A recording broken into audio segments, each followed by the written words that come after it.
Empecemos el estudio de esta semana hablando del sentido de la vida. ¿Qué hacemos en este mundo? ¿Ya te has preguntado eso alguna vez? ¿Para qué nacimos?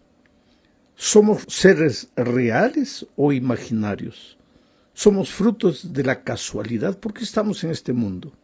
Bueno, solo hay dos posibilidades, dos puntos de vista válidos, porque la verdad es que nadie puede negar la realidad de nuestra existencia, aunque los filósofos se deleiten en jugar con palabras. Tú estás allí, escuchándome. Tú sientes dolor, sufres, tienes hambre, sed, frío, calor. Tú eres un ser real. Nadie puede negar tu realidad. Entonces viene la pregunta, ¿y cómo apareciste en el mundo? ¿Por qué estás vivo? ¿Por qué estás ahí? Ahora, esto es vital, porque si eres un educador, y de cierto modo todos lo somos, los padres, los profesores, los líderes en diferentes aspectos de la vida, y todo ser humano es un educador. Por eso Pablo, escribiendo a los romanos, dice que nadie vive para sí y nadie muere para sí, porque todos ejercemos una influencia en el ambiente donde nos movemos. Somos educadores. Entonces, si somos educadores, tenemos que preguntarnos cuál es el punto de vista de Dios. Especialmente cuál es el punto de vista de Dios con relación al sentido de la vida, porque estamos en este mundo. Tenemos que tener conciencia de eso. Y leamos entonces lo que dice el Salmo 53, versículos 1 y 2. Dice el necio en su corazón: no hay Dios. Se han corrompido e hicieron abominable maldad. No hay quien haga bien. Voy a ir comentando el texto. Cuando el necio dice no hay Dios, está entrando en un terreno de oscuridad. Por eso dice el salmista, dice el necio en su corazón. El sabio jamás diría que no hay Dios.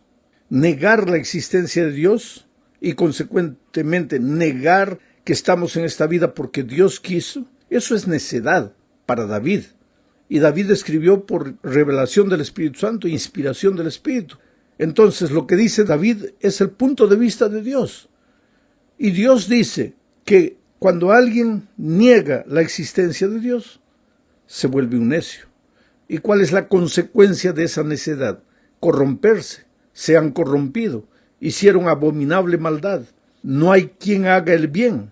Dios desde los cielos miró sobre los hijos de los hombres. Esta es la otra verdad. Tú puedes vivir como quieras, tú puedes hacer lo que quieras, tú puedes decir que no existes, Dios no existe, tú puedes filosofar, racionalizar, argumentar, lo que tú quieras, pero Dios desde los cielos mira lo que estás haciendo en esta tierra. Dice, Dios desde los cielos miró sobre los hijos de los hombres, para ver si había algún entendido que buscara a Dios. Mira, mientras el necio niega a Dios, el entendido busca a Dios, el sabio, el sensato busca a Dios. Otro texto de la Biblia, Proverbios 15:3, dice, los ojos de Jehová están en todo lugar mirando a los malos y a los buenos. Quiere decir que en este mundo, para Dios, no hay varios grupos de personas, solamente dos grupos, malos y buenos. No hay más o menos buenos, más o menos malos.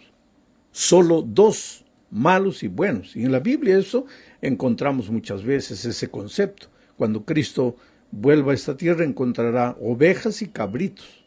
No encontrará ovejas, cabritos, jirafas, elefantes, no, solo dos grupos. Los que edifican en la roca y los que edifican en la arena. Los que temen a Dios y los que lo rechazan. Solo dos grupos. Ahora, los que lo niegan son necios. Los que lo aceptan son sabios, son entendidos. El elemento central, entonces, de la educación cristiana es aceptar la realidad de Dios, enseñar la realidad de Dios. Y no solo la realidad de Dios, sino la clase de Dios que Él es, un Dios personal, un Dios que nos ama, un Dios que se relaciona con nosotros. Es un Dios de milagros, porque al estudiar toda la Biblia tú vas a encontrar eso, que es un Dios de milagros, que muchas veces cuando Él desea, porque Él estableció las leyes, Él las respeta, pero muchas veces cuando Él desea puede inclusive romper las leyes de la naturaleza, como en el caso de la concepción virginal de Jesucristo.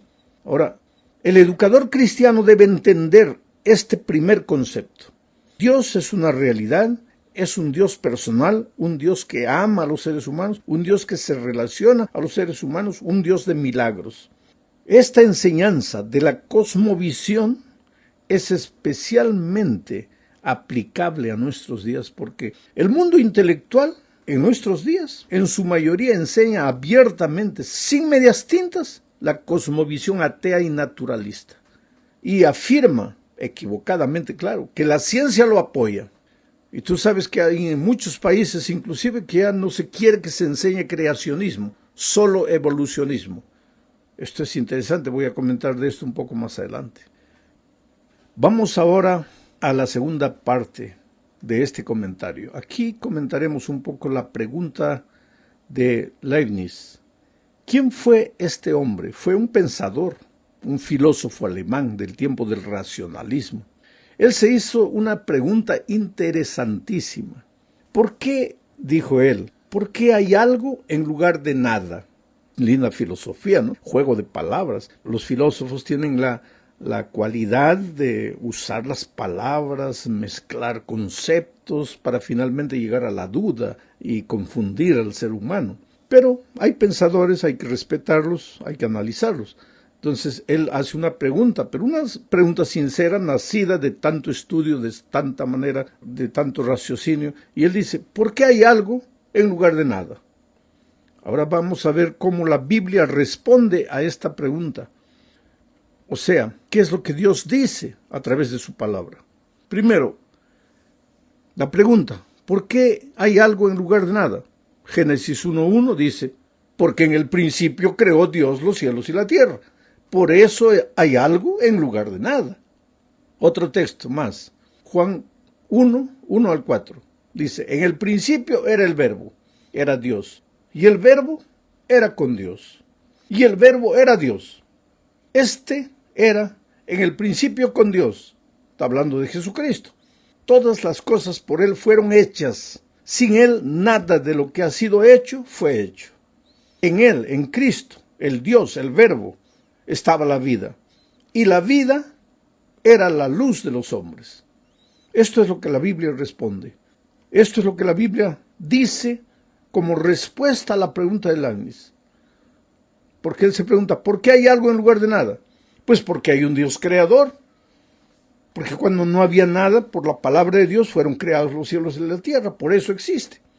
Ahora, si tú no crees en Dios, responde la pregunta. ¿Por qué hay algo en lugar de nada? Ya no sabes qué responder. Ahí tienes que jugar con las palabras. Entras para aquí, entras para allá, y ahí llegas a conceptos que solo tú entiendes. Pero la vida es simple. ¿Para qué complicarla? ¿Por qué hay algo en lugar de nada? Porque hay un Dios creador. Entonces, ¿por qué existo en este mundo? Porque hay un Dios creador que permitió que yo viniese al mundo. Usó las leyes de la naturaleza, usó las leyes de la genética. Estoy aquí en el mundo. Tengo tendencias, tengo rasgos que mi raza me dejó como herencia, mis padres. Estoy aquí en el mundo con un sentido, porque aquí viene el asunto.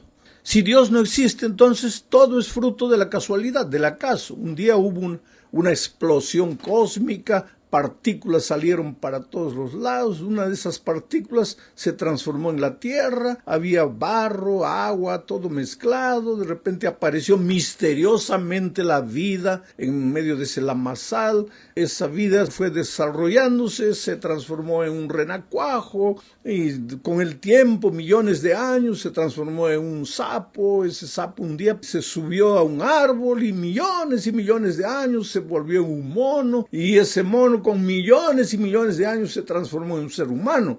Bueno, esa es una teoría interesante, interesantísima, porque yo por más que pienso no consigo entenderla. Ahora, existe otra posibilidad. ¿Por qué la vida existe? ¿Por qué yo existo? Porque hay un Dios de amor que me crió, que me trajo al mundo con un sentido, con un propósito. Ahora, yo personalmente prefiero ser fruto del amor de un Dios maravilloso que ser fruto de la casualidad. Yo soy descendiente de Adán y Eva. que descendiente de una forma invisible de vida. Quiere decir, hay que aceptar las cosas simples de la vida como Dios presenta esas verdades en su palabra. ¿Y qué dice el libro de Éxodo? El libro de Éxodo presenta la santa ley de Dios. Y en el corazón de la ley de Dios está el cuarto mandamiento, que habla no solo del sábado, sino habla del poder creador de Dios. Porque el sábado fue establecido justamente en celebración de la creación, en celebración de la maravillosa obra de Dios. ¿Y qué dice Apocalipsis? En Apocalipsis 14, 6 al 12, encontramos al ángel volando por el cielo para predicar el último mensaje al mundo, y ese mensaje tiene que ver con la creación. Vamos a ver eso un poco más adelante. Bueno, vamos ahora a la tercera parte. Aquí veremos un poco más la expresión cosmovisión bíblica. ¿Sabes? El deber del educador cristiano es entender lo que la Biblia dice al respecto de cualquier asunto. No importa la materia que tú enseñas, geografía, matemáticas, portugués, español, inglés, historia, lo que tú quieras. Tú tienes que prepararte para ser un buen profesor de historia, o un buen profesor de matemáticas, o un buen profesor de literatura.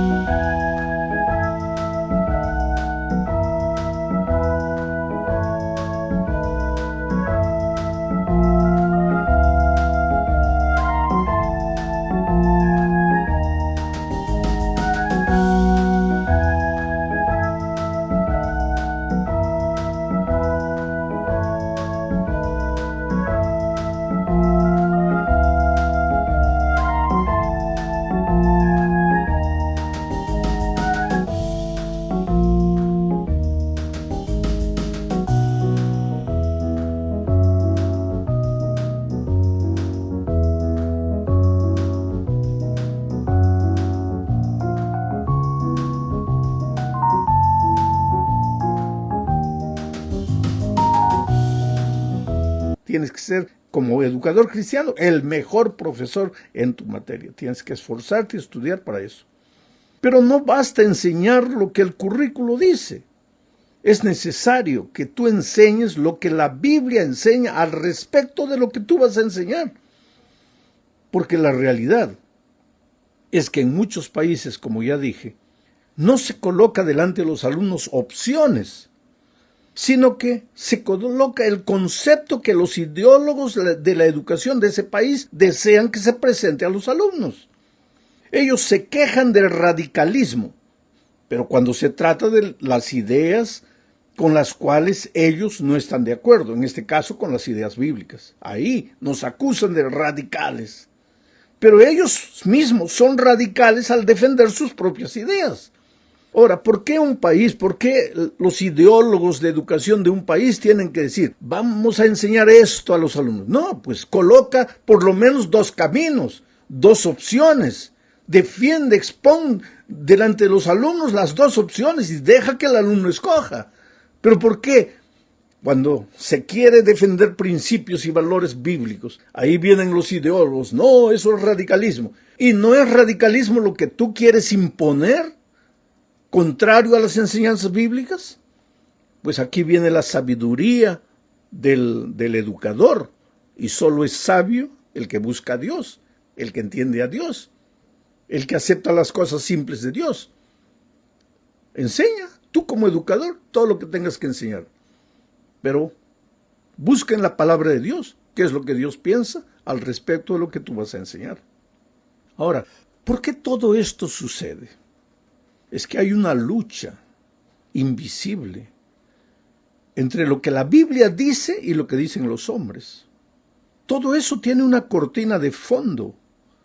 Y Pablo, escribiendo a los Efesios capítulo 6, versículo 12, explica, dice, porque no tenemos lucha contra sangre y carne, sino contra principados, contra potestades, contra los gobernadores de las tinieblas de este siglo, contra huestes espirituales de maldad en las regiones celestes. ¿De qué está hablando Pablo aquí? Hay un conflicto de los siglos Desde que Lucifer se levantó en el cielo contra Dios, la humanidad, allá en la tierra, cuando el mal se trasladó a esta tierra, ha seguido, así como la tercera parte de los ángeles, ha seguido al rebelde Lucifer. Y lo que quiere Lucifer es sacar de la existencia humana el concepto de Dios. Que el ser humano adore cualquier cosa menos a Dios. Que el ser humano piense en cualquier cosa menos en Dios. Y últimamente se vale de la educación formal en las escuelas, en los colegios,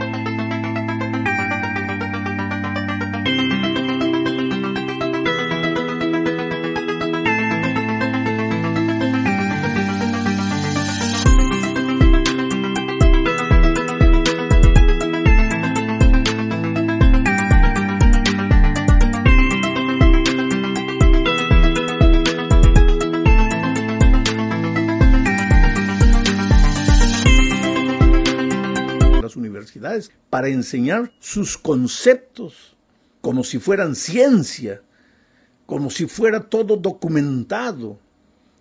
Pero esos profesores que enseñan eso, muchos de ellos jamás abrieron la palabra de Dios para ver lo que la Biblia dice. Pero si estamos en el conflicto de los siglos, finalmente el propósito del diablo es llevar a la perdición a todos los seres humanos. Se nos está yendo el tiempo, vamos a la cuarta parte. Hablemos aquí sobre la adoración al Creador. Apocalipsis 14, 6 y 7 dice: vi volar en medio del cielo a otro ángel que tenía el evangelio eterno para predicarlo a los moradores de la tierra. ¿Y en qué consistía ese evangelio eterno?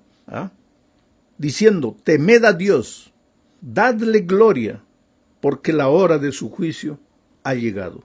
Y adorad a aquel que hizo el cielo y la tierra, el mar y las fuentes de las aguas. O sea, el último mensaje de Dios al mundo, el último pregón, es el evangelio eterno. Pero el evangelio eterno no es solo el hecho de que Dios te salva, de que estás perdido, acabado y Dios te salva. No es solo eso. El evangelio eterno responde a la siguiente pregunta: ¿y por qué Dios te salva? Porque estás perdido. ¿Y por qué te has perdido? Porque fuiste creado como un ser perfecto, pero te separaste de Dios y el carácter de Dios se deformó en ti. Y entonces ahora viene el Señor Jesucristo, se hace hombre para morir en la cruz, para restaurar en el ser humano la imagen perdida de Dios, para restaurar el carácter del hombre, para restaurarlo, para salvarlo, para rescatarlo, para redimirlo. Y el evangelio eterno entonces no puede predicar solo lo que Jesús hizo en la cruz, tiene que predicar también lo que Dios hizo en la creación, junto al Padre, junto al Hijo y al Espíritu Santo. Tiene que predicar cómo el enemigo destruyó la imagen de Dios en el ser humano. Y finalmente, después de hacer entender al hombre que tiene que devolverse a Dios, entonces llevar el hombre a adorar a Dios. ¿Y todo esto por qué? Porque hay un juicio, porque la hora de su juicio ha llegado. Esto es parte del último mensaje que tiene que ser predicado al mundo. Nosotros como iglesia hemos sido llamados para predicar eso, y nuestras escuelas existen para enseñar eso, y nuestros profesores existen para enseñar eso. Bueno, querido, llegamos al fin de este estudio hablando de la ley de Dios. Primera de Juan 3, 4 dice: todo el que practica el pecado, practica también la infracción de la ley, pues el pecado es infracción de la ley. Ahora, si el pecado es infracción de la ley y la ley ya no existe, entonces ya no existe pecado, porque el pecado es la infracción de la ley. Y si no existe pecado, entonces Jesús nos va a salvar ¿de qué? Por eso, No es sabio decir que porque Cristo murió en la cruz, ya la ley llegó a su fin. Porque si la ley llegó al fin, entonces ya no existe pecado. Entonces, ¿para qué predicamos la gracia redentora de Cristo? ¿De qué nos va a salvar si no hay pecado? Si ya en la cruz terminó la ley y terminó el pecado. Entonces, todo el evangelio pierde sentido. Por lo tanto, la ley debe ser enseñada, los principios, los valores de la ley deben ser enseñados. ¿De qué manera? Como un cerco protector de la vida del alumno, como un conducto de amor, un camino de amor que Dios establece para el ser humano. A mí me gusta, oye, yo soy un apasionado de la manera como Dios establece las cosas, porque Él no es radical, por mucho que hay gente que acusa, no, que la Biblia es radical, que Dios es radical. No, Dios dice, mira aquí los caminos que coloco delante de ti. A los cielos y a la tierra llamo por testigos, para que vean que hoy día estoy colocando delante de ti la vida y la muerte, la bendición y la maldición. Lo que la cosmovisión divina, lo que la Biblia enseña al respecto de la vida, y lo que los ideólogos, los seres humanos sin Dios enseñan. Yo te coloco las dos cosas delante de ti. Te aconsejo que escojas la vida, pero tú eres